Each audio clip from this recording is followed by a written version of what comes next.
தஞ்சாவூர் மாவட்டம் கும்பகோணம் அருகே சாலையின் குறுக்கே பிளக்ஸ் பேனர்களை வைத்தது குறித்து தட்டி கேட்ட காவலரின் கையை உடைத்த தாவேக்கவினர் இருவர் போலீசாரால் கைது செய்யப்பட்டுள்ளனர்.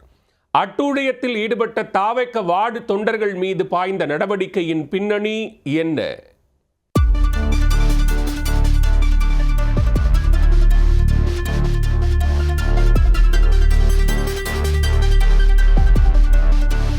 சாலையின் குறுக்கே வைக்கப்பட்ட பிளக்ஸ் பேனர் போக்குவரத்துக்கு இடையூறாக இருந்ததால் தட்டி கேட்ட காவலரின் கையை உடைத்த தாவேக்கவினர்.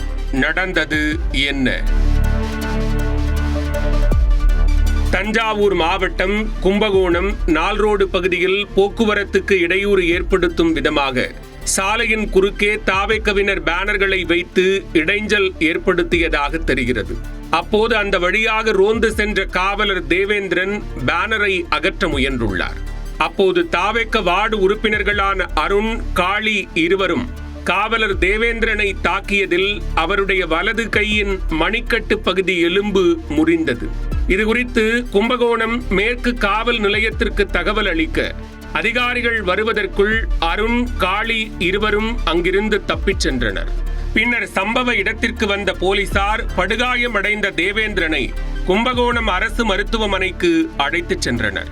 தொடர்ந்து மேல் சிகிச்சைக்காக தஞ்சாவூர் மருத்துவமனைக்கு அனுப்பி வைக்கப்பட்டார். இது தொடர்பாக கும்பகோணம் மேற்கு காவல் நிலைய ஆய்வாளர் சிவக்குமார் வழக்கு பதிவு செய்து குற்றவாளிகள் இருவரையும் தேடி வந்தனர்.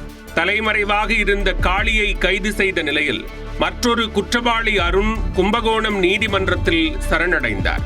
இதனையடுத்து இருவரையும் கைது செய்த போலீசார் கும்பகோணம் நீதிமன்றத்தில் ஆஜர்படுத்தி சிறையில் அடைத்தனர்.